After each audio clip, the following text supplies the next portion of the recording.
first great flyers were not birds. They took to the skies 60 million years before the first known bird. And then they vanished, leaving scant clues about how they lived. These were the pterosaurs, also known as the pterodactyls. These flying reptiles were cousins of the dinosaurs.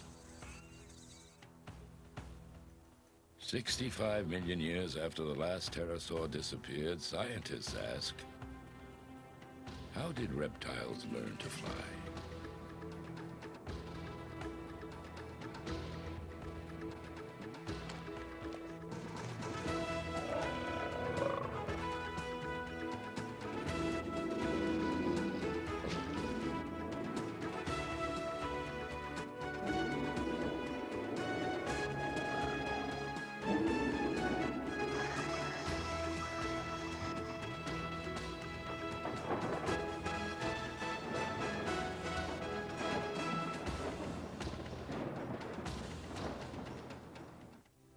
On the shores of the Niobrara Sea, 85 million years ago, a young pterosaur stretches its wings for its first flight.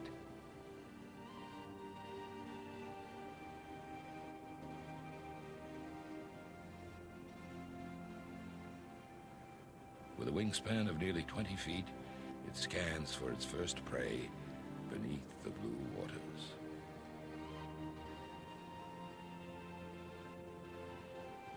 In the still waters of the Niobrara Sea, carcasses drifted to the bottom and were fossilized, undisturbed by currents.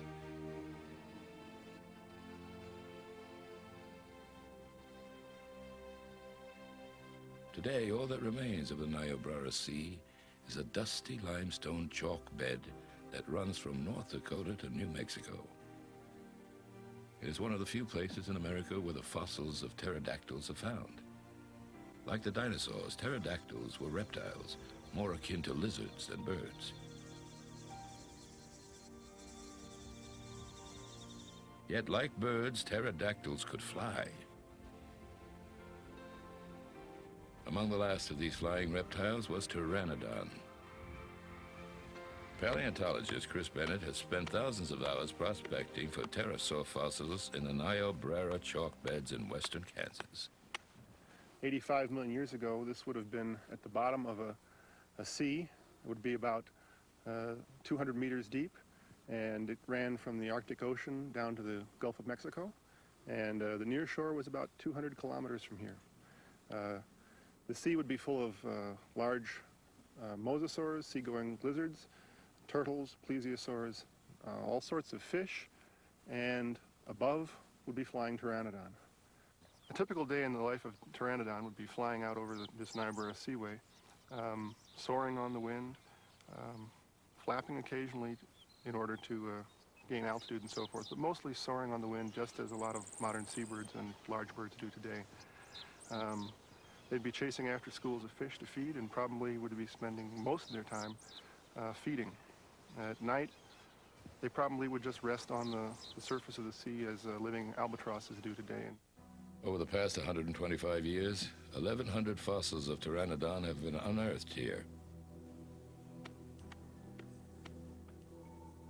In the autumn of 1870, the area was explored by eminent Yale paleontologist O.C. Marsh and his Wild West-style hunting party, toting guns and Bowie knives. In the pioneer days of paleontology, the photos made good souvenirs to send to the folks back east. So, too, did the fossils of Pteranodon. Marsh's discovery of Pteranodon opened a new chapter in the history of pterosaurs. Pterosaurs were not dinosaurs. As far as paleontologists can determine, pterosaurs descended from small, lightweight, four-legged reptiles that lived about 250 million years ago. By 225 million years ago, the pterosaurs were accomplished flyers. The pterosaurs came in two evolutionary waves.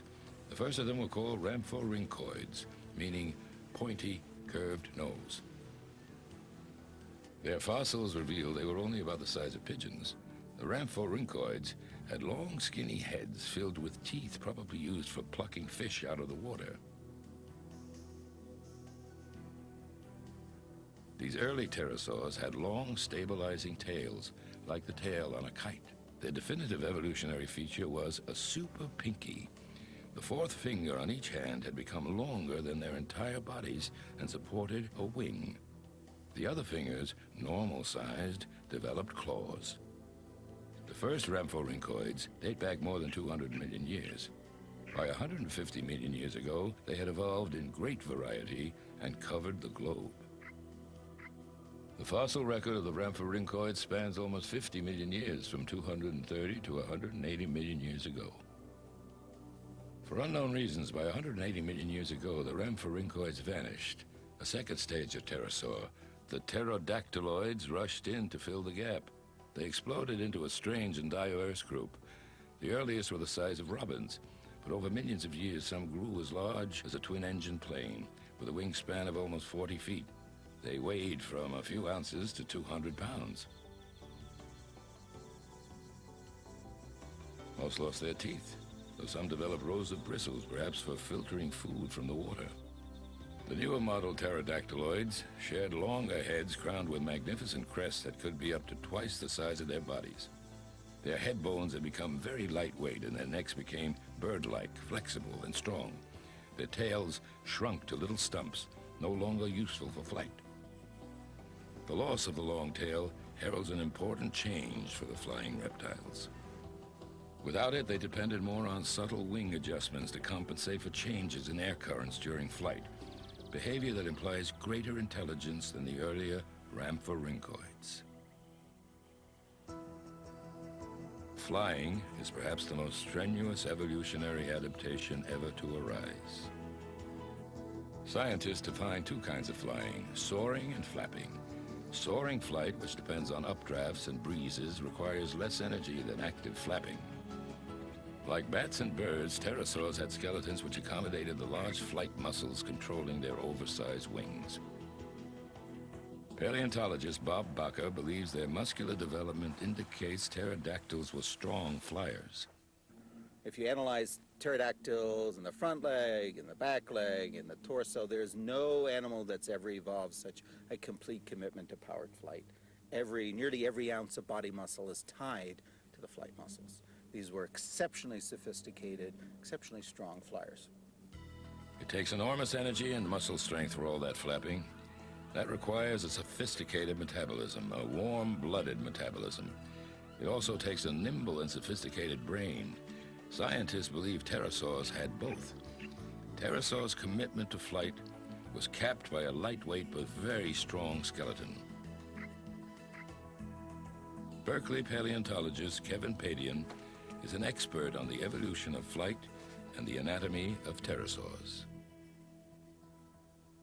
First thing to know about pterosaur bones is that they have the thinnest bones of any vertebrates. This one's squashed completely flat, flat as a pancake. And it's like it was just like it was run over by an 18-wheeler sometime in the Cretaceous there in the middle of the ocean, right? And it's this bone comes from the upper arm like this. It's squashed completely flat. The bone wall is so thin, it's about the same dimension as the wall of a dirter. A dirter is one of those things you get at the end of the paper towels, the cardboard thing in the middle, you go dir, dir, dir in it. Well, that's what this thing is like, except there's nothing in the middle of it. I mean, it's just completely air-filled, and it's squashed flat, and the bone walls are very, very thin. Now, you might think this would make it a very weak bone, but in fact, we checked this out with some engineers at Stanford, and we're working with them, and they showed us that, in fact, the big diameter of this arm is what really makes it strong. Despite its hollow center, the thickness of the walls of the pterosaur bones enabled them to withstand the forces of flight. Calculations show that pterosaur bones are up to 86% stronger than similar mammal bones. Scientists agree that even the enormous pterosaurs could fly. But how? 200 million years ago, a great sea covered this area in southern Germany. Animals living along its shore would fall in, die, and become buried by the fine, silty deposits. Over millions of years, these deposits would harden into a smooth limestone.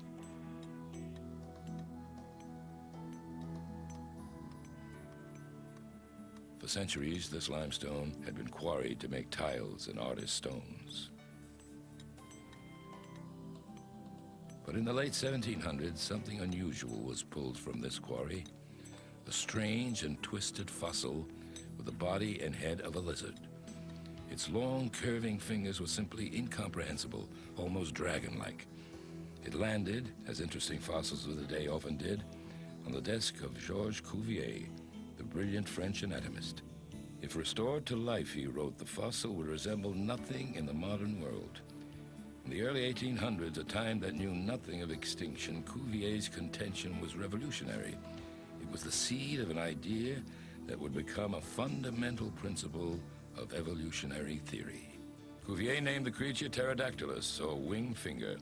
To him, it was clear that this extraordinarily elongated last finger bone had supported some kind of wing. Scientists tried to explain how a primitive reptile could ever retain the advanced powers of flight. The verdict was that they could fly, barely. Otherwise, they'd still be around.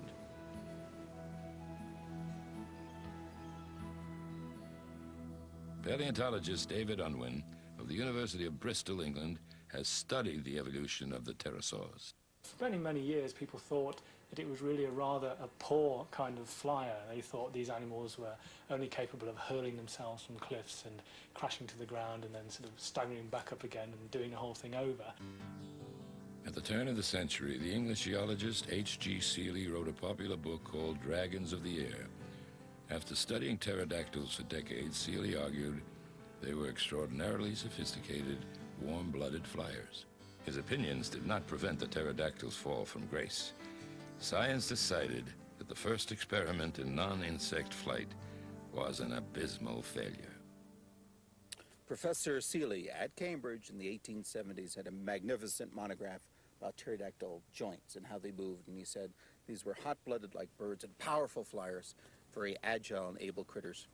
Then in the 1930s, the pendulum swung, and people said, they're not hot-blooded, they didn't have good joints, they had weak wings, and they just could barely soar in the air, and the least little turbulence would send them fluttering around like a poorly designed Air Force production. The pterosaur's flight into obscurity would last almost 50 years. Then a generation of scientists raised on Hollywood's image of these creatures would take a fresh look at them. Pterosaurs went from evolutionary failures to pioneers of flight. It was the first time on Earth that an animal other than insects developed the ability to fly. The predecessors of these winged reptiles appear about the same time as early dinosaurs, 225 million years ago. Paul Sereno has found some of the earliest fossils ever discovered, pushing back the family tree for dinosaurs, and now, quite possibly, for pterosaurs. And so we think that pterosaurs are not modified dinosaurs, but arose from a different kind of reptile nearly the same time. If you went up to the family tree of dinosaurs and took the whole tree off, pterosaurs would not be in your hand.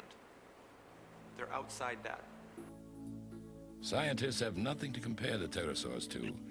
The only other backboned animals that can fly are birds and bats.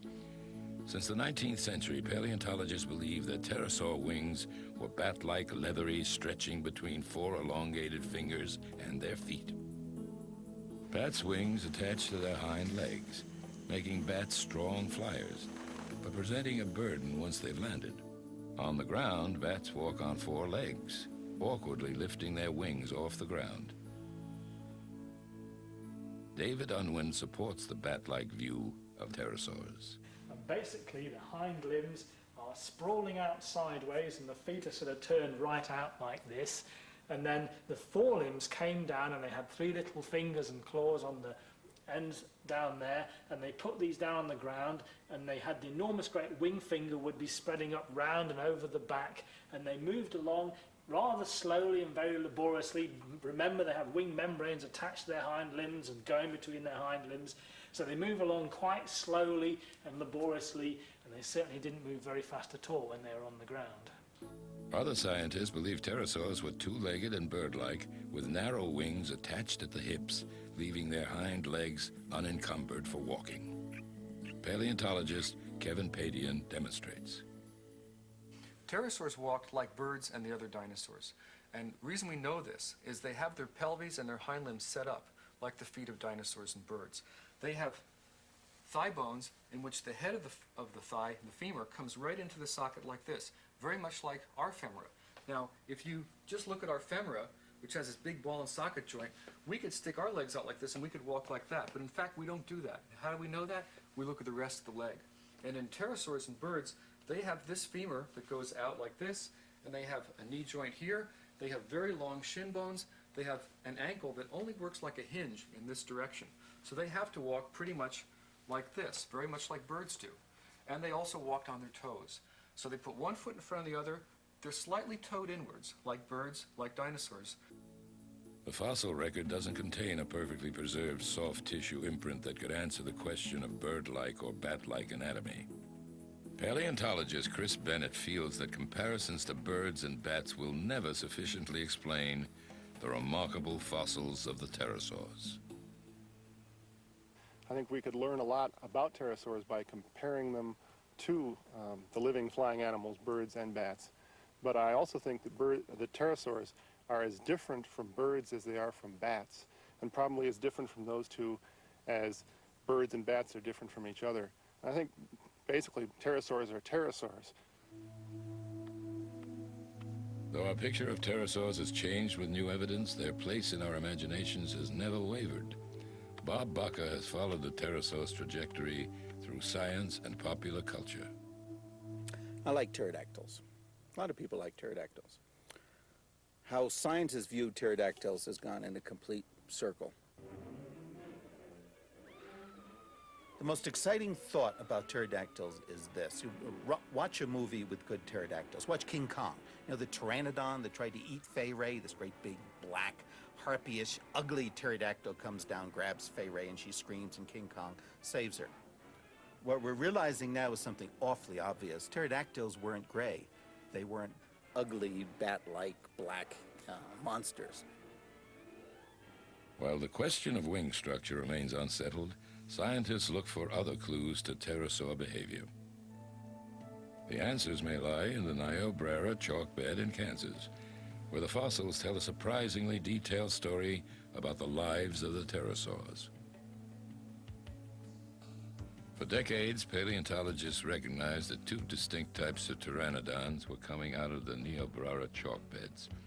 Big ones with 25-foot wingspans and enormous head crests, and smaller, more numerous ones with modest crests. With these two different species, Chris Bennett seems to have solved the puzzle. The large pteranodons had enormous crests, longer than their bodies. The smaller pteranodons had much more modest crests, but larger pelvic openings. The fact that they differ only in size and in the size of the cranial crest and in the pelvis made me think that they were sexes. And the fact that the small pelvis here has such a large opening makes me think that they're females. Bennett's analysis of the bones revealed that young pteranodons grew quickly. From just a few inches inside an egg, they developed to some 20 feet across when ready to leave the nest. The implication of this is that they would require considerable parental care. So their mothers would have to be feeding them, bringing fish and so forth in to feed them.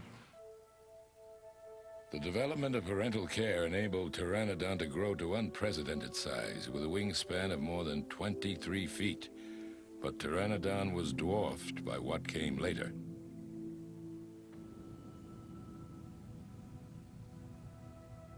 In 1972, a pterosaur emerged from the Texas Badlands that would set the scientific community abuzz. A giant with the tongue-twisting name of Quetzalcoatlus. It was named after the Aztec deity depicted as a feathered serpent.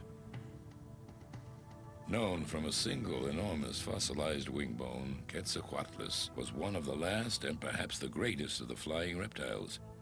It lived around 70 million years ago in the Cretaceous period, the end of the age of the dinosaurs. In the Cretaceous, the area that is now Big Bend, Texas, was a floodplain, fed by a system of rivers. The landscape was sandy and sparsely forested. Quetzalcoatlus eked out a living probing the shallows for crabs and mollusks, which it would crack with its strong, toothless beak.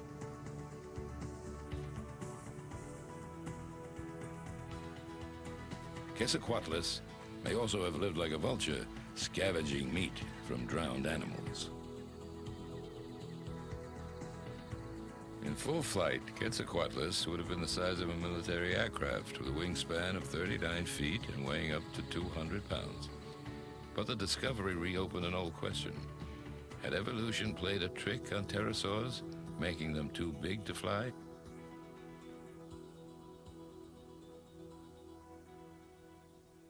In 1985, Paul McCready, an aeronautical engineer, and a team of scientists attempted the impossible: to build a flying model of the world's largest pterosaur. Quetzalcoatlus would be the largest flying animal of all time if it could get off the ground. McCready's prototypes, designed as gliders, launched easily.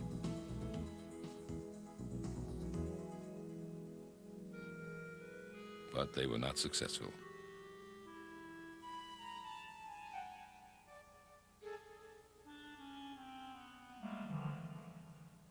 McCready looked to nature. Flapping wings had to be the answer. Instead of muscles, McCready used computerized motors to simulate Quetzalcoatlus' flight. The 44-pound robotic reptile could flap and twist its wings, spread its digits, and tilt its head to compensate for wind conditions. But could technology reproduce what nature perfected? At the end of 1985, in Death Valley, California, Quetzalcoatlus made its debut. And for the first time in 65 million years, a pterosaur's shadow crossed the earth. Though McCready's model of Quetzalcoatlus was half its size and 1/4 the weight of the living pterosaur, it proved that the giant's body plan made it a powerful flyer.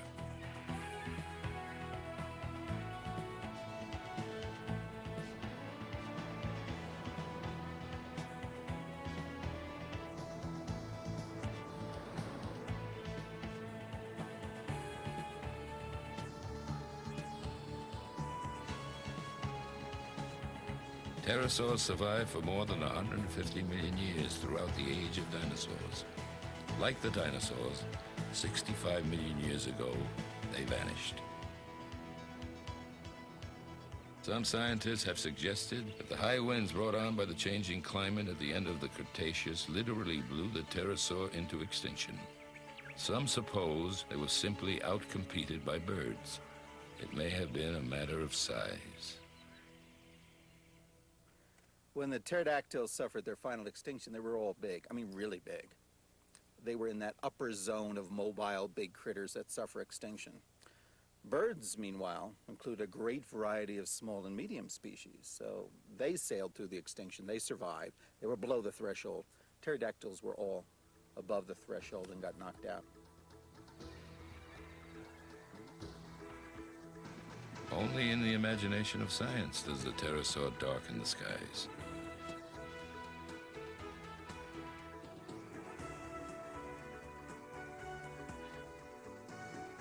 What we learn about these Goliaths of prehistory sheds light not upon our realm, but theirs. A dim and hazy world that we can only imagine through flights of fancy.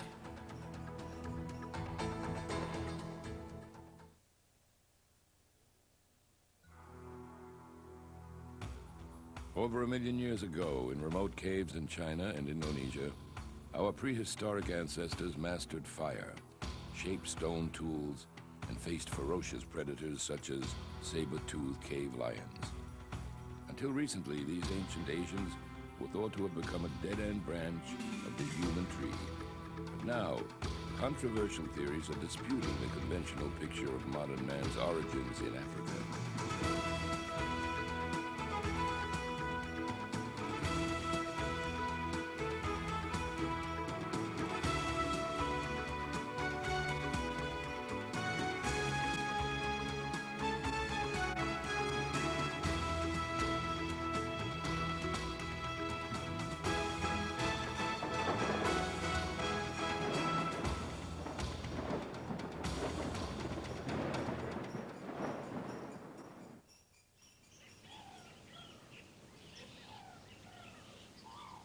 30 miles south of Beijing, in China's most famous archaeological site, Shoukoutian, or Dragon Bone Hill.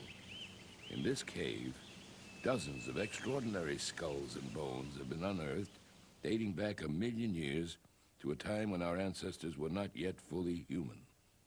Scientists call them Homo erectus, upright man. Although Homo erectus has also been found in Africa and Europe, anthropologists have fiercely debated for almost a century where these early Asians came from and whether they belong on our modern family tree. But they do know what Homo erectus looked like based on the skulls that have been found. Their eyes were set far apart under a massive brow ridge. Attached to the brow were thick muscles for chewing which moved the formidable jaw. The size of the jaw and the teeth, 25% bigger than our own, reveal that Homo erectus probably relied on their teeth as tools to grip and pull objects such as animal hides.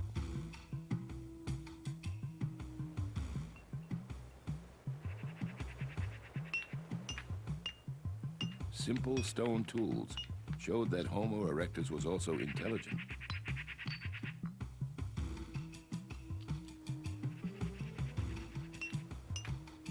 Skulls vary enormously in size, falling in the range of humans today. What ideas were kindled in the mind of these rugged-looking forebears? And what sort of world did they face in the China of 500,000 years ago?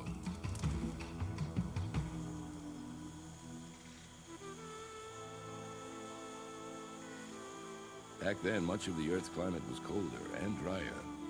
The seas dropped by up to 300 feet, exposing land bridges like the Sunda Shelf that linked the Indonesian islands to mainland Asia. Much of southern Asia was covered in tropical rainforest. The discovery of extinct elephants throughout Indonesia indicate there were open areas where large animals could graze. The stone tools found with Homo erectus suggest he was a hunter and would have been attracted to big game. We faced stiff competition. Not only were there elephants, bears, leopards, tigers, and rhinos, but also saber-toothed cats, ferocious cave lions with huge teeth used to tear its prey apart.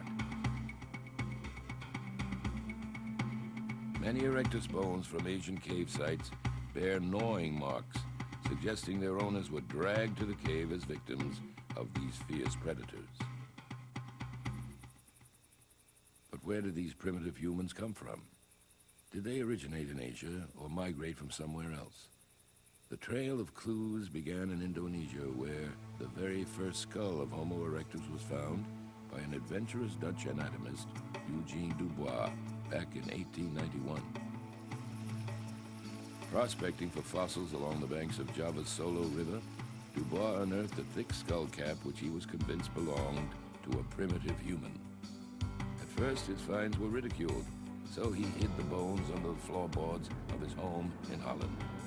In 1936, German anthropologist Ralph von Koenigswald visited Dubois in Holland, examined the fossils, and decided they were authentic. Von Koenigswald returned to Java the following year, determined to find a well-preserved Homo erectus skull, and he succeeded.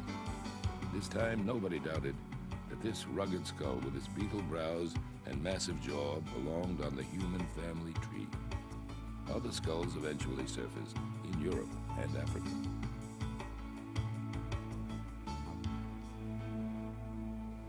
The most spectacular was on the shore of Kenya's Lake Turkana.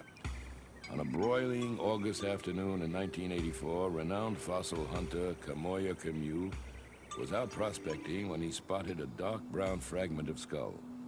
It took 5 years for a digging team to unearth one tiny fragment after another, but eventually they assembled a unique find, a nearly complete Homo erectus skeleton. Dubbed Turkana Boy, he stood about 5 feet 4 inches tall.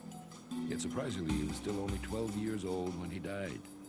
The boy's tall, athletic build is significant, according to leading Homo erectus scholar Philip Reitmeyer. That particular boy weighed perhaps 68 kilos if he had been able to grow up. That's 150 pounds. Perhaps a good round average for early Homo erectus in East Africa was closer to 58 kilos, or about 130 pounds. They were tall people also, certainly quite comparable in those respects to us, to modern humans. Large body size would have conferred an advantage on Homo erectus in that larger people are simply able to cover more territory. Larger primates, larger mammals in comparison to smaller ones usually behave that way, simply cover more territory in search of food. It's likely that Homo erectus was also engaging in more hunting and consuming more meat than its predecessors had done. Meat is a highly caloric food. Homo erectus would have been able to meet its energy needs much more efficiently if it were doing some hunting on a regular, more systematic basis than had been done before. Archaeologists think Homo erectus ate more meat because they found the first well-made stone tools ideal for butchering meat at erectus sites in Africa. Once early humans knew how to make efficient tools and learned how to control fire, they were ready to leave their African cradle and colonize the rest of the world, or so archaeologists have always assumed. The conventional view is that Homo erectus originated in Africa 2 million years ago. They were the first humans to leave the continent, spreading gradually into the Middle East, Europe, and Asia. But in 1994, a stunning series of discoveries threw these old ideas open to question and raised a dramatic new possibility about Asia's earliest humans.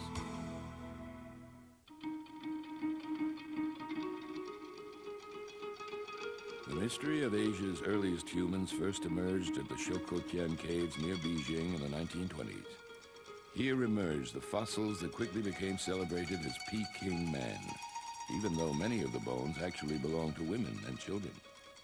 Archaeologist Russell Chauhan specializes in Asian prehistory. When the first skull of Peking man was discovered in 1929, it generated banner headlines in newspapers around the world, because for the first time we had truly early man in China. Earlier finds had been made in Java, but this was far north, this was in a cave context, and this also contained artifactual evidence, stone tools. None of those events happened with the finds in Java. This is what made this site so significant. One discovery created a special sensation, the evidence that they had used fire. Thick ash layers at the site of Zhoukoutian indicate that Peking man had developed the use of fire. The use of fire was an important cultural hallmark in human evolution. It allowed the exploitation of temperate environments. The use of fire, together with a varied toolkit made up of hammerstones, choppers, points, and scrapers, allowed Peking man to live in a much colder environment than any hominid had before.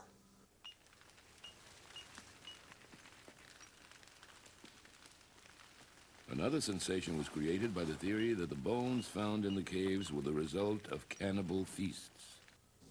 The idea of cannibalism at Zhoukoutian was first proposed by the famous German anatomist Franz Weidenreich in 1940.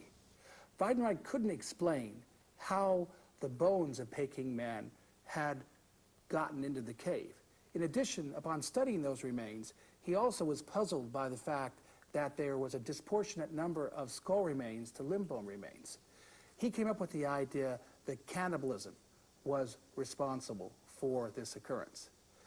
Today, we know there are natural occurring agents that could have brought the bones into the cave, such as porcupines or large carnivores that made lairs in caves. And we can also analyze the bones of Peking man for cut marks, which would have been present if cannibalism had occurred. So the issue of cannibalism and Peking man at Zhoukoutian is now dead.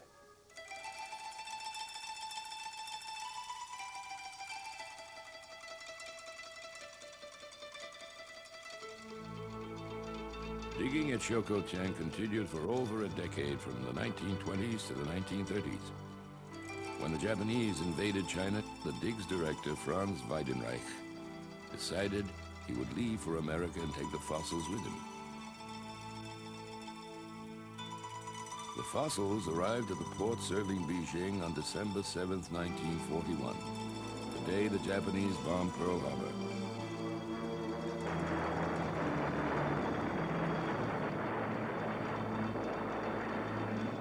Casualties of war, the fossils mysteriously vanished. They were never seen again. But Weidenreich had the foresight to make plaster casts which survived. 14 skulls, 15 lower jaws, and more than 200 isolated teeth, along with over 100,000 simple stone tools. And we have an extensive cultural record consisting of scrapers, such as this one here, which was likely used to scrape out the inside of hides, and choppers, such as this one here, which was used for digging. All of these cultural remains and fossil remains occur throughout the deposits at Chocotian. Dates of these deposits now indicate that Homo erectus spanned the time range from 400,000 years ago to 700,000 years ago at this important site. Important as the Chocotian fossils are, they are not the oldest Homo erectus fossils ever found in Asia. The quest to discover an older site led Russell Chauhan and his Chinese colleagues to organize an expedition in 1991 to a remote part of Sichuan province. Probing a rocky hillside overlooking the Yangtze River, the team began digging inside an ancient, collapsed cavern known as the Longupo Cave. Eventually, they unearthed stone tools, extinct animal bones, and the lower half of a human jaw. Recently, these finds were dated to a staggering 1.9 million years, as old as the earliest known Homo erectus finds in Africa. Then in 1994, bones from Java triggered headlines around the world. One skull from Java proved to be 1,750,000 years old, while the others were both over 1.5 million. Again, the implications were shocking. Erectus in Indonesia was as ancient as any erectus in Africa. These discoveries led Chauhan to a radical new theory. Now, what does this mean? If we want to take it in the perspective of these different hypotheses, we might argue that Homo erectus could have evolved in Asia and spread back into Africa, in a sense which would challenge all the conventional wisdom on the subject.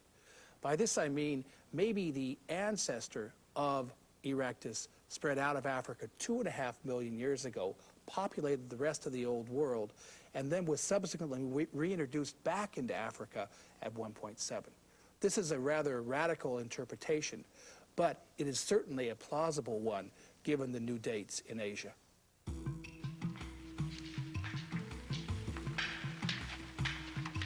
In fact, the new Asian dates stir up many provocative theories and questions. If Homo erectus reached China nearly 2 million years ago, did they evolve into us, Homo sapiens? Or was erectus in Asia a dead end and replaced by a second wave out of Africa, this time fully modern people, the ancestors of China's present population? Such questions have led to one of archaeology's fiercest debates.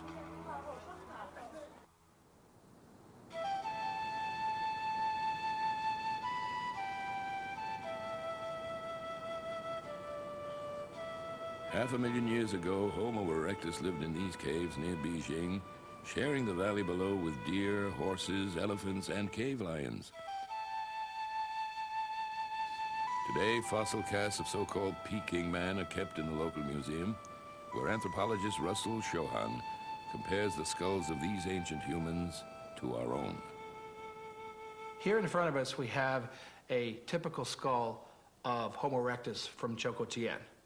You can see features that are distinctive. It has a very projecting brow ridge. The forehead slopes quite severely back, and it has a nuchal crest at the back. The skull is also flattened, where it is wider at the base and narrow at the top. These features are in striking contrast to what we see in modern humans. In addition to the morphological features of the skull, it has a brain size or cranial capacity roughly 2/3 that of modern humans. At first glance, one is struck by Peking man's primitive appearance. His thick brow ridges and massive jaw indicates that he still relied on his teeth, not refined tools. Can it really be true that Homo erectus belongs to our family tree?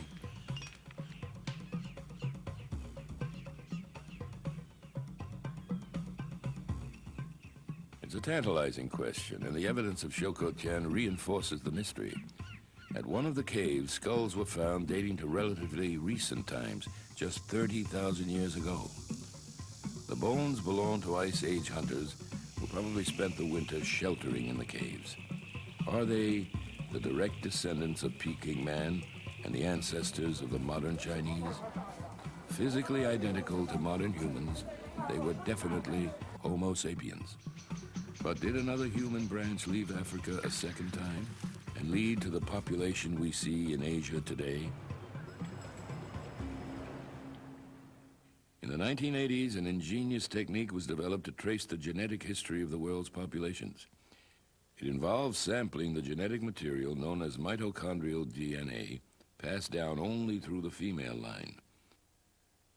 The results showed that all modern humans are descended from an ancestral Eve, a hypothetical mother of us all, who lived in Africa some 200,000 to 100,000 years ago.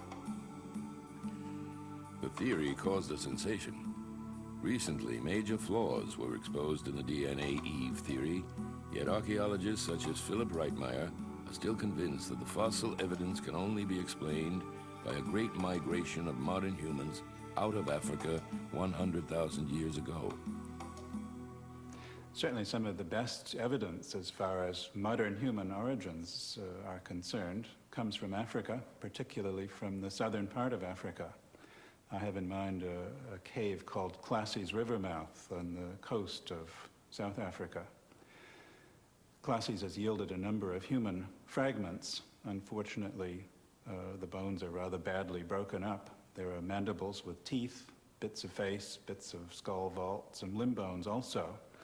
These materials, insofar as we can check them, are essentially modern in their anatomy, hardly distinct from ourselves. The important point here concerns the age.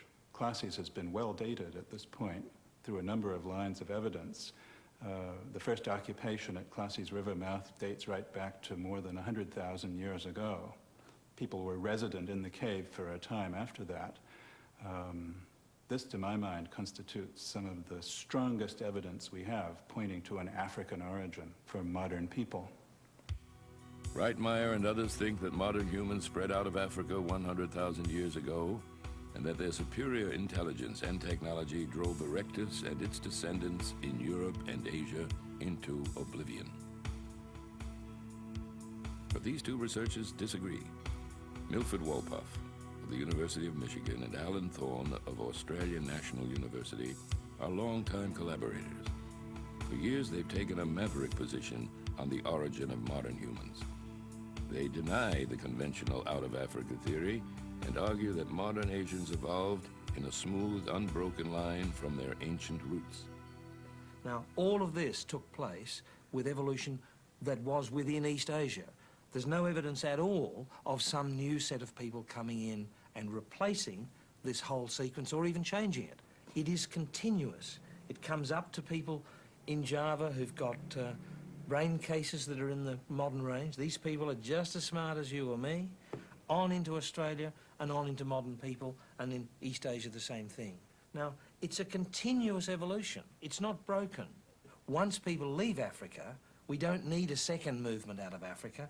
These people are evolving to modernity all by themselves in the sense that there's a local regional group. Of course, they're in contact with the rest of the human world, but we don't need anybody to replace them because they're heading in the modern direction anyway. And that's regional continuity. Put this into several places in East Asia, Southeast Asia, Europe, and in Africa, and you've got multi-regional evolution. Thorne's collaborator, Milford Walpoff, claims that the evidence from China is particularly strong in their favor. Here's the earliest specimen we know of from China. It's more than 1 million years old, from a site called Lantian. It's an upper jaw, right here, just I'm showing on my face, teeth and a piece of cheek. And what you can see here, if you look carefully, is that the face is flat across the teeth and the face is flat where the cheek comes off of the face, and it's very anterior, very much like a Chinese of today. We can find that same characteristic here in this woman from Zhoukouqian at about half the age, about 500,000 years. So what this shows is that the roots of the modern North Asians are found in people living in Asia as long ago as 1 million years. But many, including Reitmeyer, disagree with Walpoff's view that the ancient fossil skulls have characteristics resembling modern Asian faces today. There are a number of such characters which are cited in support of regional continuity in China. The problem is that a number of these characters are distributed into other populations spread all across the Old World. They are not limited to the Far East, certainly not just to China. The flattening of the nasal saddle, for example, actually reached their highest frequencies in African populations, well outside of the Far East. Here again, there's a pattern, but it's not the pattern that one would expect to find in support of regional continuity. For Reitmeyer, the fossil bones suggest that Homo erectus in China became isolated, a dead end outside the mainstream of human evolution, an archaic form of human swept aside by the spread of modern man during the last ice age. With so few fossils discovered over such an immense span of time, it's not surprising the experts can build conflicting visions of our human past. This is all Homo sapiens. I don't think we need Homo erectus anymore, and it would help us to see our evolution if we called them all Homo erectus. So for me, only one species of human ever leaves Africa, and that's us. That's Homo sapiens. I'd be quite happy to get rid of the name Homo erectus. It now has become a name that doesn't have anything that it clearly refers to. The fact is that once humans appeared as Homo sapiens, they've been human ever since. And I think we could show that by calling them Homo sapiens from the very beginning, some 2 million years ago. If Walpoff and Thorne are right, it's extraordinary to think we can trace our origins back directly to those primitive-looking cave dwellers who had to contend with saber-toothed cats. If they're wrong, and the ancient cave dwellers were replaced by a second wave of humans from Africa, then Homo erectus went the way of the saber-toothed cats, pushed into extinction, after they had survived resourcefully generation after generation for millions of years. Whichever theory turns out to be correct, both represent a powerful evolutionary drama buried in our distant human past.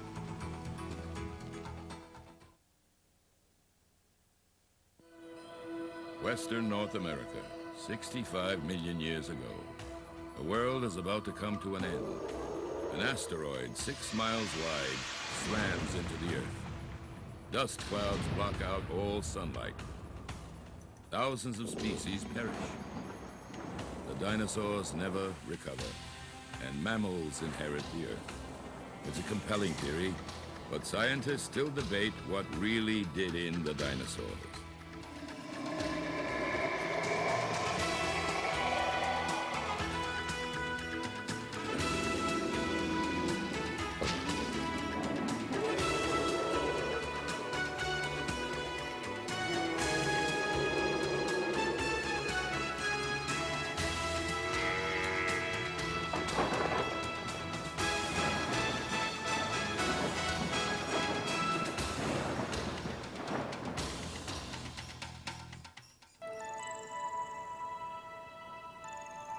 Dinosaurs once flourished on every continent. Some of the best-known, like Triceratops and the T-Rex, lived during the dinosaurs' final days, a period known as the Cretaceous.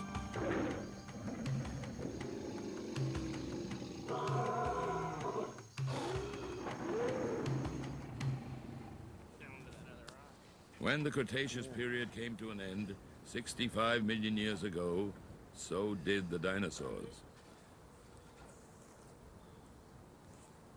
For For over a decade, Kirk Johnson and his team from the Denver Museum of Natural History have been combing the Badlands of North Dakota for clues to one of science's greatest mysteries. The whole study of the extinction of the dinosaurs is complicated because here are these huge animals that lived on Earth for 150 million years. They became extinct 65 million years ago, yet it's quite hard to solve a crime that's 65 million years old. Basically, the dinosaurs disappeared 65 million years ago. Who done it?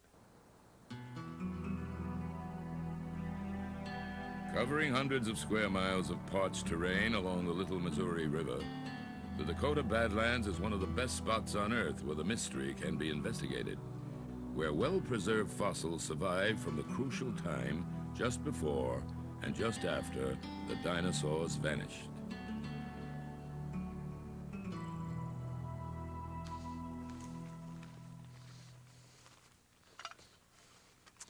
This is it.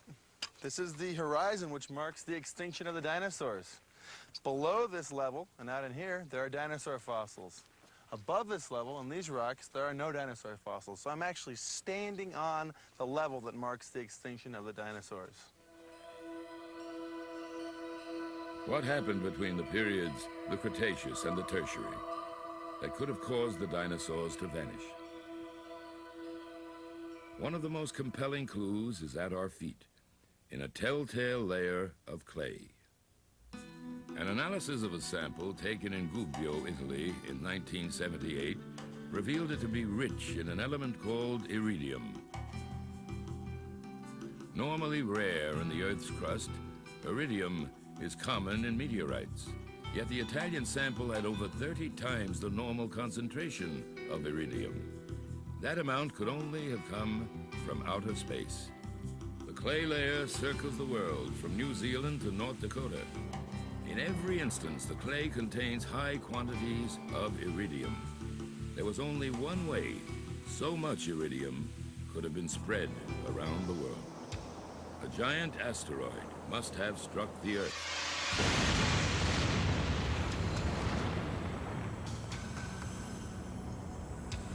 The rock was blasted into a thick dust cloud loaded with iridium, which drifted round the world. For an asteroid to produce this much iridium dust, it must have been 6 miles wide and weighed 1 trillion tons. Though this sort of Big Bang theory was controversial, evidence began to mount that a giant asteroid crashed into the Caribbean 65 million years ago.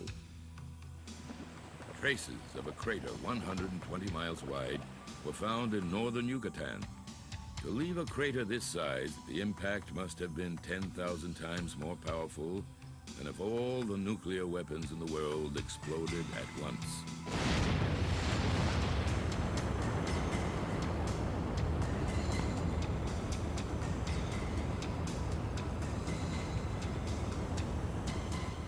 What happened after the explosion? No one is sure. One theory says the explosion touched off a worldwide firestorm. One researcher did find large amounts of carbon in the iridium layer in both Denmark and New Zealand, perhaps the signature of a global holocaust. Some scientists think the explosion touched off a tidal wave 1/2 mile high. Others suggest the dust kicked up by the asteroid would have triggered torrents of acid rain, strong enough to kill many species of plants and animals instantly. Other scientists speculate that when the asteroid exploded, billions of tons of bedrock were pulverized, releasing vast amounts of carbon dioxide into the atmosphere. All that CO2 would trap the Earth's heat, turning the planet into a giant greenhouse. Temperatures worldwide must have soared, unless the impact caused a nuclear winter. In this scenario, dust clouds and smoke would have cut off sunlight and plunged the Earth into cold darkness. Plants would stop making oxygen. Life would slowly end. Today, this area is Badlands. 65 million years ago, minutes before the asteroid hit, it was a pleasant forest. Imagine yourself back at the end of the Cretaceous, dinosaurs grazing on ferns and wandering through a sort of lush subtropical forest. Hours to days to perhaps months after the asteroid hit, it would have been lights out.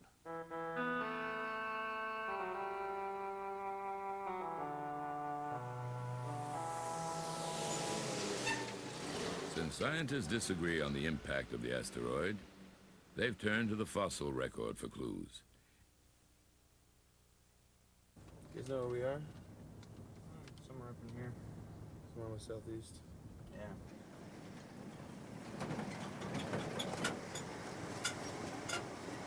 The Badlands of Montana and North Dakota have attracted fossil hunters intent on solving the mystery of dinosaur extinction.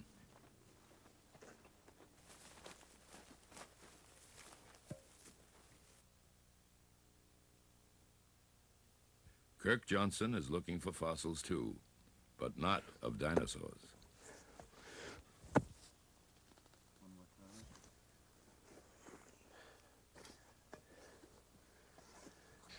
Dinosaurs are sexy, there's no question about that, but they're quite rare and they're a lot of work.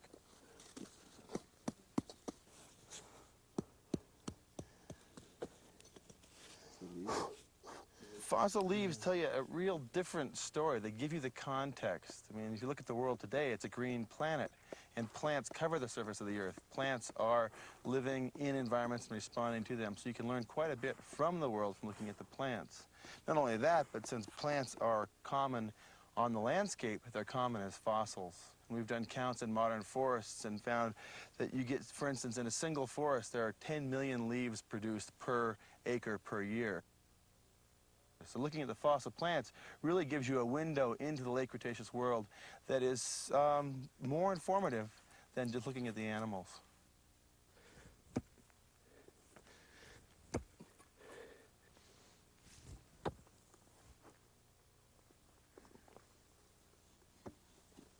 Sometimes remnants of several plants are preserved on a single rock.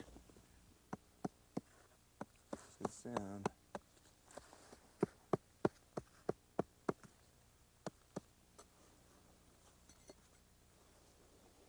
Whoa. Leaves from a water lily and a magnolia-like plant may appear side by side. Over the last decade, Johnson has collected more than 30,000 plant fossil specimens. And they tell us a tremendous amount about what the environment was when Tyrannosaurus rex and Triceratops wandered around in western North Dakota. You look at this leaf, for instance, it's got a smooth margin and elongate pointed tip, and that's the kind of leaf you find today in tropical rainforests, areas that have a lot of rainfall and ample temperatures. They don't get too cold in the winter, and there's always water around. It's really different than what it is here today. Now it's a desert or high plains. 66 million years ago, this was probably a broken subtropical forest. So fossil leaves are indicators of the climate in which they grew. So from looking at these fossil leaves, we can tell that this area was moist and of moderate climate. We find fossil palm leaves here, palm leaves near the Canadian border. So we're looking at a place where conditions are much warmer and much wetter than they are today.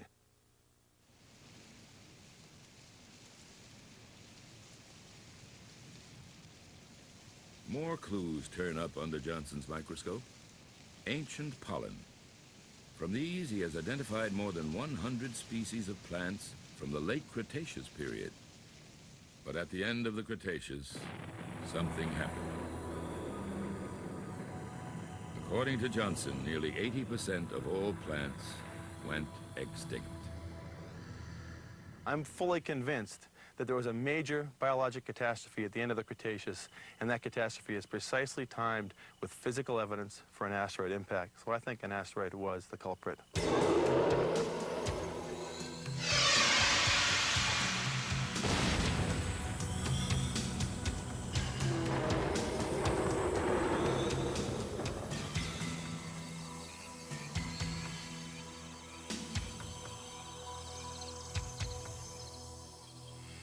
Many paleontologists, nonetheless, remain skeptical of the asteroid theory. One of the most vocal critics is maverick fossil hunter Bob Bakker. There is a theory very popular with journalists and geophysicists that a meteorite, the giant mailed fist of God from the heavens, smacked the Earth at the end of the Cretaceous, sent out a huge dust cloud which blotted out the sun, sent down acid rain, killed all the dinosaurs. That's bunk. A meteorite may well have hit the Earth roughly when the dinosaurs went extinct, but it was a cosmic backfire. The dinosaurs were already suffering pulses of extinction, already been going on for 6 million years. And if a meteorite big enough to kill dinosaurs smacked the Earth, it would exterminate all those poor tropical toads and turtles and frogs. Nothing is more delicate than a tropical turtle. It can't stand any sudden change of temperature. So if you smack the Earth today with a gigantic meteorite, as the theory suggested, and send out a huge dust cloud and chill the Earth and send down acid rain, who's going to die first? 20,000-pound dinosaur or 1-pound little pond turtle? Well, the turtle's going to die first. Well, the turtles didn't die. There's no extinction of turtles at the end of the Cretaceous. So ask not why the dinosaurs died. Better ask, why did the turtles live? Bakker takes the long view. He looks at the entire 150 million years of dinosaurs, when many different species died out long before the asteroid struck. In fact, dinosaurs appeared and vanished throughout the whole epoch, not just at the end.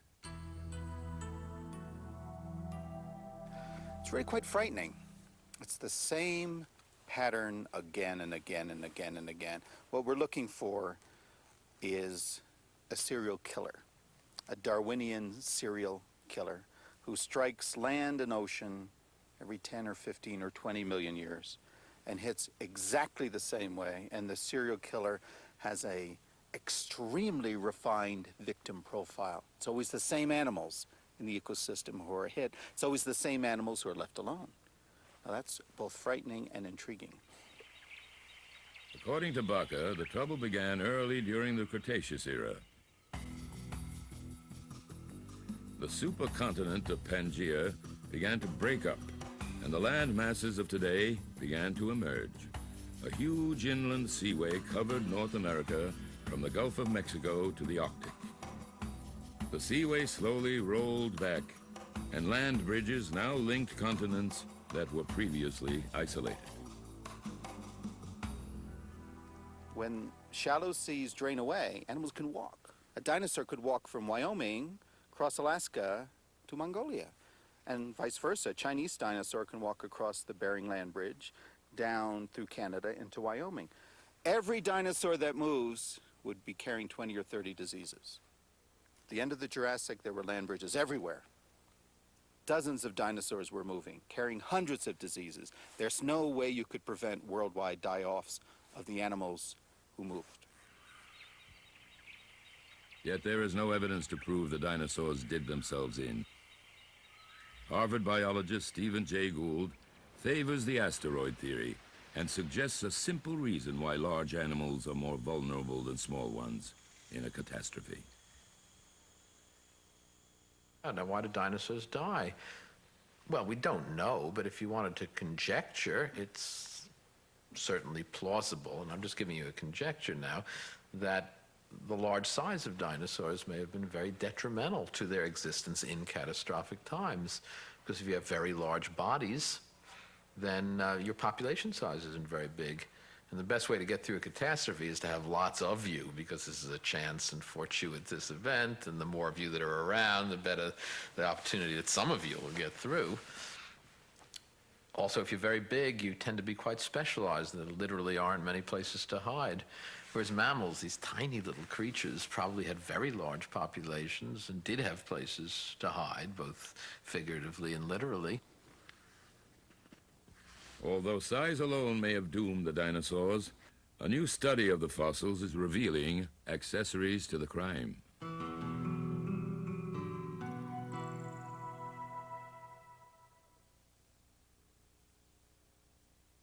When the dinosaurs vanished, other kinds of animals survived.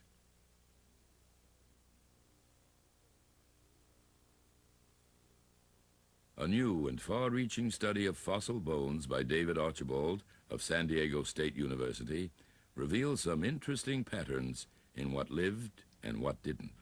And when we look at the pattern of extinction, it's almost a mystery at the beginning because we see 5 groups that are drastically affected while the other groups aren't affected so much. Sharks are affected, lizards are affected, the 2 groups of dinosaurs, and marsupials. And the mystery here is why were sharks affected, dinosaurs affected, while, for example, placental mammals, the group we belong to, was not drastically affected. Dinosaurs died, yet turtles, frogs, and crocodiles survived. Could cold weather following the asteroid hit have caused the dinosaurs' extinction? Paleontologists have always assumed that dinosaurs could only survive in tropical climates. But paleontologist Bill Clemens of the University of California has found dinosaur bones in Alaska's far north, where the mild Cretaceous summers would have been followed by cold, dark winters. These are some of the bones that have been collected on the north slope of Alaska. They were remains of dinosaurs, and they gave us some of the first evidence that dinosaurs could live at very high altitudes. Today, coastal southern Alaska is cool and wet. The long summer days encourage a wealth of vegetation in the warmer days of the late Cretaceous. This type of landscape probably extended all the way up to the far north slope.